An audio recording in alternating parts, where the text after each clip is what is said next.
ये मतलब जो जहाँ से कोटिला शुरू हो जाएगा वहाँ से रोड नहीं मिलेगी? नहीं। वहाँ कोटला वाले रोक दिए हैं? हाँ, चकबंदी हो ही नहीं जाना।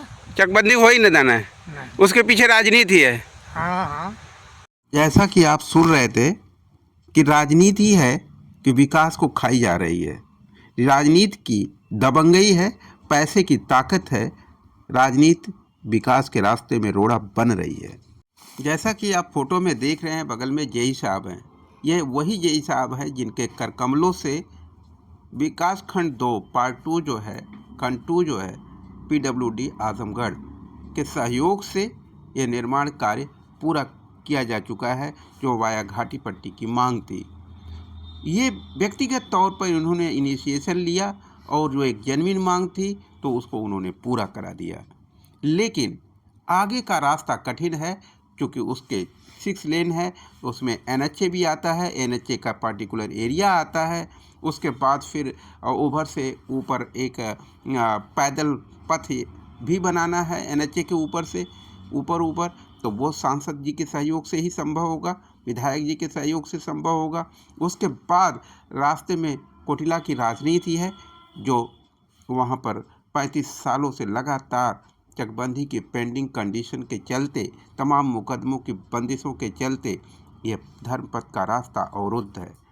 क्या राजनीति है जिसे खत्म की जाएगी, या वो राजनीति है जो विकास का नया रास्ता ढूंढती है और तैयार करती है युवाओं के नए भविष्य की शुरुआत की? रोड 4 लेन, 6 लेन, 8 लेन बन सकते हैं। दुर्भाग्य अवंतिकापुर धाम पथ जो 40 सालों से पेंडिंग है, ग्राम सभाओं के चलते ये रोड पास हुआ, लेकिन ग्राम सभाओं से की गई मदद को आदरणीय विधायक, आदरणीय सांसद ने अपनी दृष्टि नहीं डाली, इसलिए वो आज तक चकबंदी के बहाने, कोटिला की चकबंदी के बहाने, कोटिला एक कस्बा है जो बीच के रास्ते में पड़ता है, उसका छोटा सा एरिया आता है। चकबंदी के कुछ पूंजीपति वहाँ पर शक्तियाँ हैं जो अपनी प्रॉपर्टीज, उन्हें ये नहीं पता कि एरिया रोड बन जाता तो उनकी प्रॉपर्टी की और कितनी कीमत बढ़ जाती और कितने हजारों लाखों लोगों को रोज़गार मिल जाता। लेकिन दुर्भाग्य देखिए कि 35-40 साल से कोटिला की चकबंदी को रुकवा करके, उसको पेंडिंग करके, न जाने कितने लोगों को रोजगार से वंचित किया जा रहा, इस पूरे एरिया के विकास से वंचित किया जा रहा, पूरे एरिया को दुख और दरिद्रता के गर्त में ढकेल दिया गया है। चारों तरफ गरीबी, भूखमरी, लाचारी, बेबसी छाई हुई है।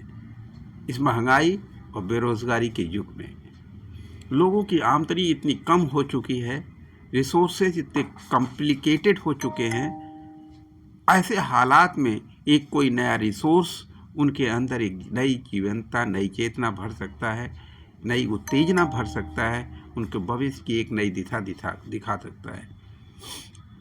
इस एरिया में अवंतिकापुर धाम देखिए, ये 6 लेन है, उधर से 4 लेन, जो मेनगर का रोड है उसको 2 लेन है, उसे 4 लेन किया जा सकता है। अवंतिकापुर धाम को कॉरिडोर में कन्वर्ट कर दिया जाए, जो वाया कोटिला जा रहा है। ये जो रोड है, लिंक रोड जिसकी हम बात कर रहे हैं, जो आपको रास्ता दिखा रहे हैं, वाया घाटे पट्टी जमालपुर भेलकरा गांव से होते हुए उसकी नहर को क्रॉस करते हुए, छोटी कैनाल है एक बीच में पड़ती है, उस कैनाल को क्रॉस करते हुए फिर ये 6 लेन को क्रॉस करते हुए फिर रानी की सराय सोनवारा को जाने वाले रोड के अंदर ये लिंक हो जाती है। यदि ऐसा कर दिया जाए, बहुत मिनिमम न्यूनतम खर्च पर 50,000 से 5 लाख लोगों को रोजगार दिया जा सकता है।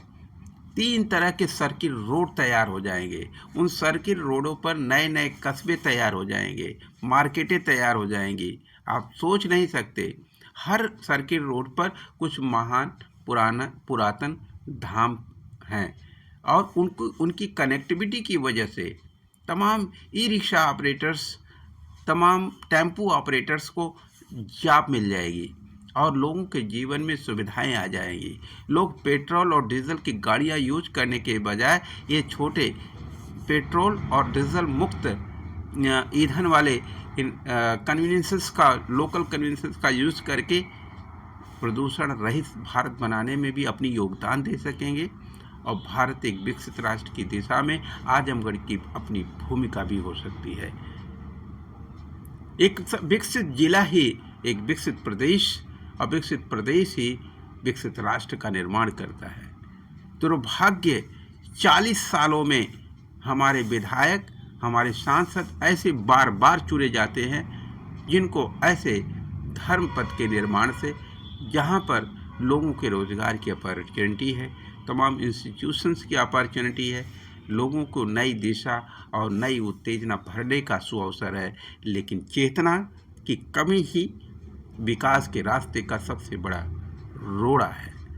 उस जिसकी व्यवहारिकता अवंतिकापुर धाम पथ के साथ हो रहे 40 सालों से लगातार अन्याय, जनता की मांग के बावजूद भी विधायक जाति और धर्म की बंदिशों के तहत पार्टी की लोलुपता के चलते जनता उन्हें बार बार जिताती रहती है। इसके बावजूद कि इन ऐसे मुद्दों पर जहां से रोजगार पैदा होता है, लोगों के अधिकार के साथ चुनौतियां पेश की जाती हैं और अनावश्यक वहां पर विधायक शांत रहते हैं, सांसद शांत रहते हैं कि अभी मुझे पता नहीं, मैं पता करता हूं। पता करने में 5 साल बीत जाते हैं, फिर दूसरा चुनाव आ जाता है, फिर वादे नए होते हैं, फिर जाति और धर्म के बाद विधायक और सांसद चुन लिए जाते हैं।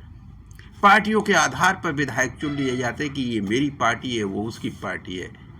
कभी विकास के मुद्दे को यदि ध्यान में दिया गया होता, इन 40 सालों में समाजवादी पार्टी की भी सरकार रही, बसपा की सरकार रही और इसमें शायद ही भाजपा के सांसद भी रहे, विधायक भी रहे, लेकिन दुर्भाग्य अवंतिकापुर धाम का, रानी की सिरा ब्लॉक का और आजमगढ़ के विकास का कि ये 10-10 विधायक एक ही पार्टी के, जिसकी कई बार मुख्यमंत्रित्व काल के पीरियड रहे, उसके बावजूद भी अवंतिकापुर धाम के विकास पर कभी भी उतना ध्यान नहीं दिया गया जिससे कि लोगों को रोजगार का विकास हो सके। उस चेतना की कमी थी। क्या उस चेतना पर ध्यान दिया जाएगा? क्या राष्ट्रीय अध्यक्ष अखिलेश यादव, क्या मुख्यमंत्री योगी आदित्यनाथ, क्या अपने इस धर्म पथ के लिए ये जो चकबंदी की चुनौती है, क्या आदरणीय मुख्यमंत्री अपने अधिकारों का उपयोग करते हुए अखिलेश जी द्वारा की गई गलतियों का सुधार कर सकते हैं, जिससे यहाँ के लोगों को रोजगार की एक नई अपॉर्चुनिटी, सुअवसर मिल सकता है? हमें विश्वास है, उम्मीद है ये आदरणीय योगी आदित्यनाथ जी, माननीय मुख्यमंत्री उत्तर प्रदेश, धर्म पथ के साथ हो रहे लगातार 40 साल के समाजवादी विधायकों के अन्याय और सांसदों के शोषण के चलते ये इस पूरे क्षेत्र का जो अन्याय हुआ, जो शोषण हुआ, उसके साथ न्याय करने की कृपा करेंगे। यह बीबीएस न्यूज़ पावर का विनम्र प्रार्थना है, ताकि बराबरी, भाईचारा और सहभागिता की व्यवहारिक अनाकर्षण को जमीन पर उतरते हुए जनता तक पहुंचाया जा सके। जय भारत, जय गीता, जय संविधान। बीबीएस न्यूज़ पावर के प्रयासों से यदि आप सहमत हैं, आप चाहते हैं कि युवाओं के रोजगार के नए नए अवसरों पर चर्चा हो और जन जागरण किया जाए और नेताओं का ध्यान आकर्षण होता रहे, तो निश्चित रूप से आपकी भी जिम्मेदारी है। बीबीएस न्यूज़ पावर को सब्सक्राइब करें, लाइक करें और अपने मित्रों, दोस्तों, रिश्तेदारों में शेयर अवश्य करें। Thank you so much. Welcome again to BBS news power.